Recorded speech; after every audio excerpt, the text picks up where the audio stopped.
भारत माता की वंदे, छत्रपति शिवाजी महाराज की जय भवानी, जय श्री राम, हर हर। आजच्या या सन्मान सोहळ्याला उपस्थित आपल्या देशाचे विकास पुरुष आणि आपल्या सर्वांच्या परिवारावर आणि त्यांचा परिवार आणि आपला परिवार एकत्रित मिळून त्यांचा स्नेह आणि त्यांचा आशीर्वाद आपल्याला नेहमीच मिळाला आहे, असे माननीय नामदार नितीनजी गडकरी साहेब, महाराष्ट्राचे लोकनेते, महाराष्ट्राच्या 14 कोटी जनतेला विकासाकडे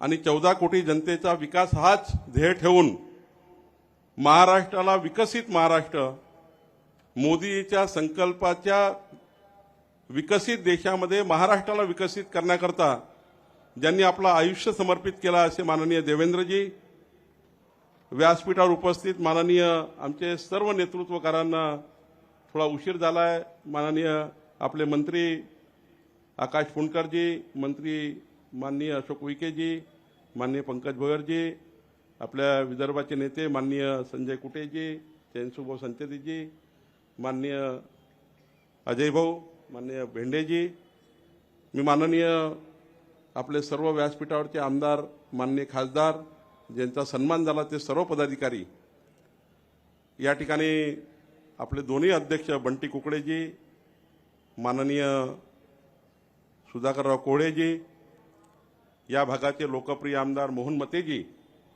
या सर्वांचा मी आभार मानतो।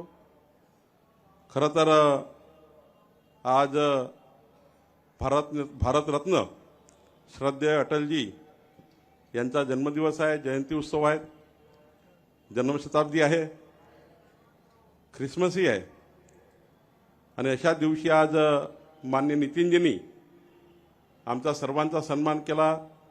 आम्ही फार नशीबवान आहोत की माननीय नितीनजींनी आजच्या दिवशी आमचा गौरव करण्याचा या ठिकाणी हा दिवस निवडला। खरं तर आजच्या सत्काराच्या माध्यमातून अनेक भावना आमच्या मनात आहेत।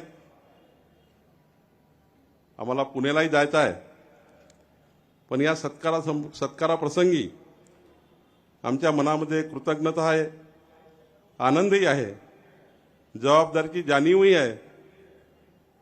आपल्या सर्वांच्या प्रेमामुळे विलक्षण समाधान व धन्यताही आहे। आजचा जो आमचा सत्काराचा क्षण आहे तो आमच्याकरता अत्यंत भावनिकही आहे, कारण आपल्या सर्वांसमोर, विदर्भाच्या आपल्या सर्व कार्यकर्त्यासमोर, विदर्भाच्या जनतेसमोर हा आमचा सन्मान होणे हे खऱ्या अर्थाने आमचं भाग्यच आहे। या ठिकाणी आम्हा सर्वांना मिळालेलं भारतीय जनता पक्षाला राज्यातलं जे यश मिळालं आणि हे अभूतपूर्व यश आहे, हे यश मी श्रद्धेय अटल बिहारी वाजपेयीजी यांना अर्पण करतो। खरं तर देवेंद्रजी, आपण जेव्हा लोकसभेच्या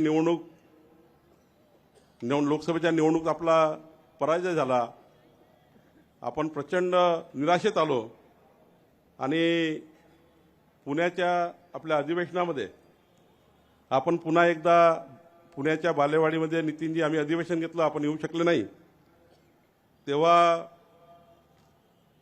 खूप निराशा होती। 9,000 प्रतिनिधी त्या बालेवाडीच्या अधिवेशनाला आले होते आणि त्या अधिवेशनामध्ये देवेंद्रजींनी या महाराष्ट्राला पुन्हा एकदा महाराष्ट्राच्या कार्यकर्त्यांना ज्या पद्धतीने ऊर्जा दिली, त्या दिवशी अमितभाईंनी आम्हा सर्व लोकांना या महाराष्ट्रामध्ये पुन्हा महाविजय करण्याचा एक संकल्प दिला आणि त्या संकल्पामध्ये अटलजींनी आपल्या जीवनात जे आपल्याला सांगितलं होतं की भारतीय जनता पार्टीचा कार्यकर्ता हा निवडणुकीमध्ये कधीही पराजित होत नाही, तो एक तर जिंकतो किंवा निवडणुकीतनं काही शिकतो। आणि आम्ही सर्वांनी त्या अधिवेशनातून पुन्हा संकल्प केला की या निवडणुकीत जे पराभव झाले, ज्या ज्या कारणाने आपण पराजित झालो लोकसभेमध्ये, त्या कारण मीमांसेत आज न जाता ज्या बाबी आम्ही शिकलो त्यातून जिंकण्याची तयारी केली आणि आज बंधू भगिनींनो, या महाराष्ट्राच्या इतिहासातला सर्वात मोठा विजय या महाराष्ट्रामध्ये आपला झाला. खरं तर या ठिकाणी हा विजय आपल्या सर्वांकरता अत्यंत महत्त्वाचा आहे. या ठिकाणी आपल्या आज श्रद्धेय अटलजीच्या जन्मशताब्दीच्या वर्षानिमित्त आपण सगळ्यांनी एक दोन नव्हे तर तब्बल 132 कमलपुष्प पार्टीला अर्पण केली आहे. आणि खरं तर महाराष्ट्राचे लोकनेते देवेंद्रजी यांच्या नेतृत्वात हा विजय आहे आणि खऱ्या अर्थाने मी त्यांचं मनापासून आपल्या विदर्भाच्या जनतेच्या वतीने या ठिकाणी स्वागत करतो आहे. पक्षातर्फे त्यांचं खऱ्या अर्थाने स्वागत करतो आहे. आजचा जो विजय आहे तो आपल्या असंख्य कार्यकर्त्यांनी जे माझ्यासोबत आपल्या सर्वांसोबत देवेंद्रजीच्या नेतृत्वामध्ये मोदीजींच्या मार्गदर्शनाखाली खऱ्या अर्थाने जे मार्गदर्शन मोदीजींनी आम्हाला अनेक वेळा केलं, मोदीजींच्या बैठकीमध्ये ज्या ज्या पद्धतीने संघटनेने सत्ता आणण्याकरता आणि सत्ता ही महाराष्ट्राला पुढे नेण्याकरता कसं काम केलं पाहिजे याकरता माननीय प्रधानमंत्री मोदीजींनी आम्हाला मार्गदर्शन केलं. माननीय अमितभाईंनी या निवडणुकीच्या काळामध्ये 10,000 कार्यकर्त्याशी, प्रमुख कार्यकर्त्याशी निवडणुकीच्या विजयाचा मूलमंत्र दिला. आमच्या नड्डाजींनी संघटनेमध्ये आम्हाला फ्री हँड दिलं. संघटनेमध्ये जे जे काही निर्णय घ्यायचे असतील, कधी निर्णय चुकले असतील, देवेंद्रजीला माहित आहे काही निर्णय आमचे चुकले होते, पण तरी त्या ठिकाणी आमच्या पाठीशी राहून माननीय नड्डाजींनी त्या ठिकाणी आम्हाला त्या ठिकाणी पूर्ण पाठबळ दिलं आणि म्हणून या ठिकाणी खऱ्या अर्थाने आम्हाला काम करण्याकरता संधी मिळाली, ऊर्जा मिळाली. नितीनजींनी जेव्हा जेव्हा मी त्यांच्याकडे गेलो, खरं तर नितीनजींनी सुद्धा जेव्हा जेव्हा संघटनेकरता नितीनजींनी वेळ मागितला, मग लोकसभेच्या निवडणुकीमध्ये त्यांनी 65 ठिकाणी प्रवास केले आणि या विधानसभेच्या निवडणुकीमध्ये नितीनजींनी 65 सभा केल्या आणि 74 स्पॉटवर नितीनजींनी त्या ठिकाणी जाऊन आपल्या सर्वांना मार्गदर्शन केलं. आणि मला वाटतं खऱ्या अर्थाने नितीनजीचे आशीर्वादही या ठिकाणी अत्यंत महत्त्वाचे होते. मला आठवतं देवेंद्रजी मुंबईच्या एका, मला वाटतं ठाण्याच्या अधिवेशनामध्ये, पक्षाच्या बैठकीमध्ये आपण या ठिकाणी म्हटलं होतं, लोकांनी खिल्ली उडवली, मी पुन्हा येईल आणि या महाराष्ट्रासमोर आपण या ठिकाणी मी पुन्हा येईन हा वक्तव्य केलं होतं. या महाराष्ट्राचे लोकप्रिय मुख्यमंत्री म्हणून आपण 14 ते 19 या काळाचा मी साक्षी आहे. मी आपल्या मंत्रिमंडळामध्ये आणि आपल्या जवळून काम केलं आहे. मला ते दिवस आठवतात की 14 ते 19 काळ असा बघितला आहे की या काळामध्ये वर्षा रामगिरीचा जो विकासाचा कामाचा धडाका होता, आपल्या महाराष्ट्रामध्ये आपला मुख्यमंत्री म्हणून कामाचा धडाका होता. वर्षा रामगिरीचा उल्लेख एवढा करतो की सकाळी 9 वाजताचा दिवस पहाटे 4 वाजेपर्यंत संपून जायचा, तरी देवेंद्रजी आपला त्या ठिकाणी झोपायला जायचे नाही. 4-4:30 वाजता पहाटे जेव्हा दिवा बंद व्हायचा, खऱ्या अर्थाने मी इतका या महाराष्ट्राला जागणारा मुख्यमंत्री खऱ्या अर्थाने ना मिळू शकत, ना भूतो ना भविष्यती असं काम माननीय देवेंद्रजींनी उभं केलं आणि म्हणूनच त्यांना विश्वास होता की या महाराष्ट्रामध्ये आपण पुन्हा येऊ. पण या ठिकाणी 2019 मध्ये आपल्याला माहिती आहे, त्यात मी जात नाही, प्रचंड मोठी गद्दारी झाली. देवेंद्रजींना मागे आणण्याचा खूप प्रयत्न झाला. मला खूप वाईट वाटायचं. देवेंद्रजी जेव्हा व्यक्तिगत जीवनामध्ये, सार्वजनिक जीवनामध्ये, सांस्कृतिक जीवनामध्ये, आपल्या आयुष्यामध्ये ज्या पद्धतीने टीका व्हायच्या, ज्या पद्धतीने देवेंद्रजींना खऱ्या अर्थाने निंदा नालस्ती करायचे, कधी सामाजिक करायचे, कधी राजकीय करायचे, हृदय पिटाळून जायचं, इतकं वाईट बोलायचे. आणि देवेंद्रजी शांतपणे या सर्व आलेल्या संकटाला समोर गेले. मला आठवतात तेव्हाचे मुख्यमंत्री हे घरी झोपले होते, पण देवेंद्रजी कोरोनाच्या काळामध्ये, आपण ICU मध्ये कोरोनाच्या काळामध्ये जात होतात, ते दिवस या महाराष्ट्राच्या सेवेचे आम्ही बघितले, त्या महाराष्ट्राच्या सेवेचे बघितले. देवेंद्रजी कोरोनाच्या काळात तुम्ही ज्या पद्धतीने ICU फिरले, म्हणूनच महाराष्ट्राच्या जनतेच्या मनामध्ये तुमच्याबद्दल एक सहानुभूती, एक त्या ठिकाणी भावना त्या ठिकाणी निर्माण झाल्या. आणि ज्या पद्धतीने या ठिकाणी आपल्याला सर्वांना भारतीय जनता पार्टीना कटगळात उभं करण्याचं काम केलं ते दिवस त्या ठिकाणी आपण बघितले आहे. या ठिकाणी मी एवढंच सांगेल, फार जास्त वेळ घेत नाही. आज आमचा सत्कार हा खऱ्या अर्थाने आपल्या सर्व कार्यकर्त्याचा कष्टाचा सत्कार आहे. या ठिकाणी ज्या कार्यकर्त्यांनी रात्रंदिवस खूप मेहनत केली आहे त्या सर्व रात्रंदिवस काम करणाऱ्या कार्यकर्त्याचे मी आभार मानले पाहिजे. आपल्याला माहिती आहे की आज आपलं सरकार आलं आहे. हे सरकार येताना माननीय देवेंद्रजी, आपलं केंद्रीय नेतृत्व मोदीजी असतील, आपले नेते देशाचे माननीय नितीनजी, आपण सर्वांनी खूप प्रचंड मेहनत केली आहे. आपल्या या ठिकाणी बसलेले देवदुर्लभ कार्यकर्ते ज्यांनी आपल्या जीवाचं रान केलं आहे, रक्ताचं पाणी केलं आहे, हाडाचे काळं केले आहेत. खऱ्या अर्थाने माझ्यासारख्या कार्यकर्त्याला अभिमान आहे की तुमच्यासारखे देवदुर्लभ कार्यकर्ते आणि नेते आमच्या नशिबात आहे. म्हणूनच आम्ही हे सर्व करू शकलो आणि म्हणूनच हा सन्मान मी तुम्हाला समर्पित करतो आहे. कालच आपण देवेंद्रजी सुमतीताई सुकळीकरांच्या जन्मशताब्दी महोत्सव सोहळ्याला उपस्थित होतो. त्या ठिकाणी ज्या पद्धतीने आपल्या जुन्या कार्यकर्त्याचा सन्मान आपण करत होतो, अशा जुन्या कार्यकर्त्यांनी किती काम केलं असेल तेव्हा आपल्याला या ठिकाणी पोहोचता आलं आणि तुम्हाला मला हा सन्मान मिळतो आहे. खऱ्या अर्थाने त्या कार्यकर्त्याचा अभिमान आपल्या सर्वांना आहे. या ठिकाणी मी माझ्याबद्दल काही सांगायची या ठिकाणी फार मला या ठिकाणी जास्त वेळ घ्यायचा नाही आहे.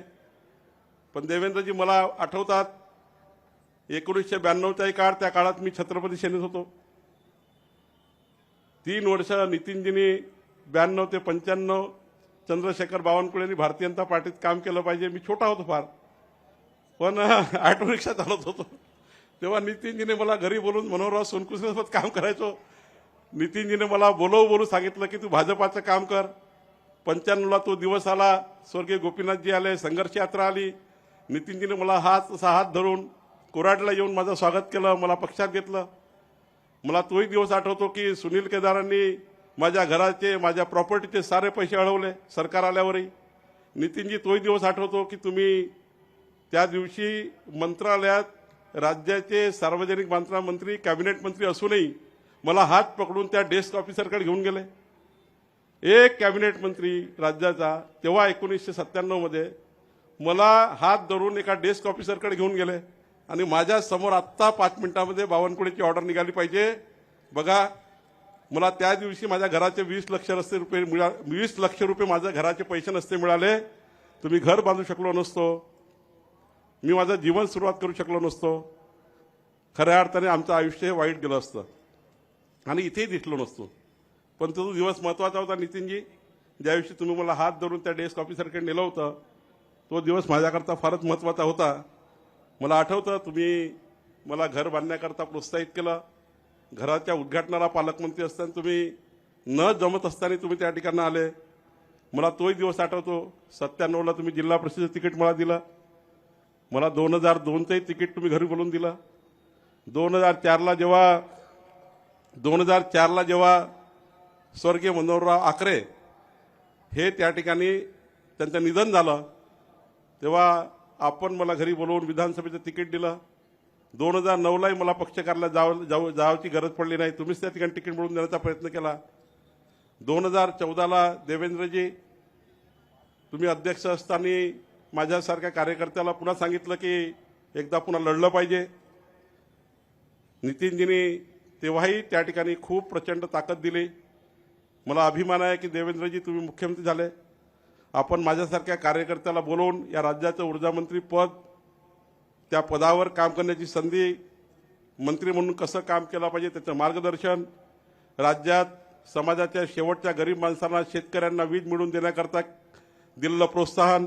नितीनजींनी सांगितलं काही झालं तरी 15 लक्ष शेतकऱ्याच्या घरी वीज कनेक्शन गेलं पाहिजे, त्याकरता करावयाची कारवाई. हे सारे दिवस आठवतात. कधी कधी मी एकटा असलो की हे सारं आठवतं, भीती वाटतं. जुन्या काळात गेलं का देवेंद्रजी, कधी कधी भीती वाटली की मी आई महालक्ष्मीच्या मंदिरात चालला जातो, दर्शन करून घरी येऊन जातो. खरं तर भावनात्मक दिवस आहे. आणि देवेंद्रजी तुम्ही खरंच खूप ताकद दिली. नेत्यांना भारतीय जनता पार्टीत आणून नेता कसं बनवायचं हे नितीनजीकडे आपण त्या ठिकाणी शिकलो पाहिजे आणि नेतृत्वाला संधी कशी द्यायची हे देवेंद्रजीकडे शिकलं पाहिजे. जर तुम्ही संधी दिली नसती तर आम्ही सर्व इथे नसतो. नितीनजी, तुम्ही तेव्हा हात पकडून आम्हाला पक्षात नसतं घेतलं तर आम्ही इथे नसतो. त्यामुळं तुम्ही दोघंही देवदुर्लभ आहात आणि तुमच्यासारखे देवदुर्लभ नेते आमच्या नशिबात आहे. खरं तर आमचंच हीच आमची कमाई आहे. या ठिकाणी मला आठवतं 4 ऑक्टोबर 2019 देवेंद्रजीच्या हातात हात देऊन रात्रभर आम्ही बसलो होतो. देवेंद्रजी, खरं तर त्या दिवशीची रात्र मी कधीच विसरू शकत नाही. आणि नितीनजी, ती अस्वस्थता जी होती ती प्रचंड होती. 4 ऑक्टोबरचा दिवस असा होता की आम्ही सर्व निराश होतो, अस्वस्थ होतो. पण ज्या पद्धतीनं देवेंद्रजी आणि नितीनजींनी त्या दिवशी मला सांभाळलं, तोही दिवस माझ्या आयुष्यामध्ये फार खऱ्या अर्थाने, जरी निराशा होती, दुःख होतं, तरी त्या ठिकाणी त्या दुःखातनं निघण्याकरता, त्या निराशेतनं निघण्याकरता जे पाठबळ द्यावं लागतं नेत्यांनी, तो दिवस मला सांभाळण्याकरता तुम्ही जे पाठबळ दिला आहे ना, तुम्ही कधीच विसरू शकत नाही. आणि त्यामुळं या ठिकाणी त्या दिवसाची मला नेहमीच आठवण होतं. मला जेव्हा विधान परिषदेत तिकीट दिलं देवेंद्रजी, तुम्ही आणि नितीनजींनी, निवडून आल्यावर ज्या पद्धतीने तुम्ही मला मिठी मारून कलेक्टर ऑफिस समोर ऊर्जा दिली, तोही दिवस मला आठवतो. देवेंद्रजी, आपण मला, नितीनजी राज्याचा अध्यक्ष 12 ऑगस्ट 2022 तोही आठवतो. मला नड्डाईचा फोन आला की आपको अध्यक्ष नियुक्त किया जाता है. मला अमरावतीचे ते भाषणही आठवतं. अध्यक्ष झाल्यावर की होते माझ्यासोबत संजय कुठेही होते. मी सांगितलं होतं की मी आता पक्षाचा अध्यक्ष झालो आहे, पण मी जोपर्यंत स्वस्थ बसणार नाही, जोपर्यंत देवेंद्रजी वानखडे स्टेडियमवर पुन्हा तिसऱ्यांदा मुख्यमंत्री पदाची शपथ घेणार नाही, तोपर्यंत आपण स्वस्थ बसणार नाही. वानखडे स्टेडियम बदललं, पण देवेंद्रजी मुख्यमंत्री झाले. खऱ्या अर्थाने तोही दिवस मला आठवतं. मी अध्यक्ष झाल्यानंतर माननीय प्रधानमंत्री मोदीजींना जेव्हा सदिच्छा भेट दिली, मोदीजीने दिलेला कानमंत्री मला आठवतं. खऱ्या अर्थाने साऱ्या आठवणी देवेंद्रजी आहेत, नितीनजी आहेत.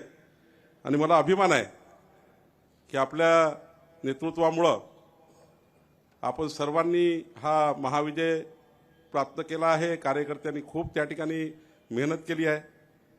खरं तर 3-3दा, 4-4दा, 5-5दा मी प्रत्येक जिल्ह्यात आपल्या सर्वांसोबत आपण काम केलं. आपल्या सर्वांचं मार्गदर्शन होतं आणि म्हणूनच आपण या ठिकाणी आज लोकसभेच्या घोर निराशेतनं बाहेर निघालो आणि आज आपण या ठिकाणी महाराष्ट्राच्या पुन्हा एकदा 14 कोटी जनतेच्या सेवेकरता पुन्हा या सेवेमध्ये निघालो आहे. मला आठवतं की जेव्हा देवेंद्रजी आपला विजय झाला आणि ज्या पद्धतीने महाराष्ट्रात मॅन्डेट मिळालं, तोही दिवस आपल्याकरता आनंदाचा होता. आणि ज्या दिवशी आपण मुख्यमंत्री पदाची शपथ घेतली, त्या दिवशी महाराष्ट्रातल्या असंख्य कार्यकर्त्याच्या मनातला जो एक त्या ठिकाणी आनंद होता. देवेंद्रजी, आपल्याला एखाद्या वेळी तो आनंद तुम्हाला माहिती आहे, पण मला माहिती आहे की महाराष्ट्राच्या प्रत्येक कार्यकर्त्याच्या मनामध्ये होतं की देवेंद्रजी या महाराष्ट्राचे मुख्यमंत्री व्हावे. या ठिकाणी खरं तर मी जास्त वेळ घेऊ शकत नाही, पण मी पुन्हा एकदा आपले सर्वांचे आभार मानतो. मी देवेंद्रजीचे आभार मानतो की राज्याचा अध्यक्ष म्हणून देवेंद्रजी, आपण सर्वात माझ्या जीवनातलाही एक महत्त्वाचा दिवस आहे. या महाराष्ट्राच्या मंत्रिमंडळात मुख्यमंत्री उपमुख्यमंत्र्यानंतर पहिला मंत्री म्हणून आपण मला शपथ दिली, तोही दिवस माझ्या जीवनातला सर्वात महत्त्वाचा दिवस होता. मी आपल्या सर्वांचे हात जोडून या ठिकाणी आपल्या सर्वांचे आशीर्वाद असेच माझ्यावर ठेवावे असं आपल्याला या ठिकाणी विनंती करतो. आणि पुन्हा एकदा आपण माझा सन्मान केला, माझा सत्कार केला, त्याबद्दल सर्वांचे आभार मानून माझे 2 शब्द संपवतो. धन्यवाद.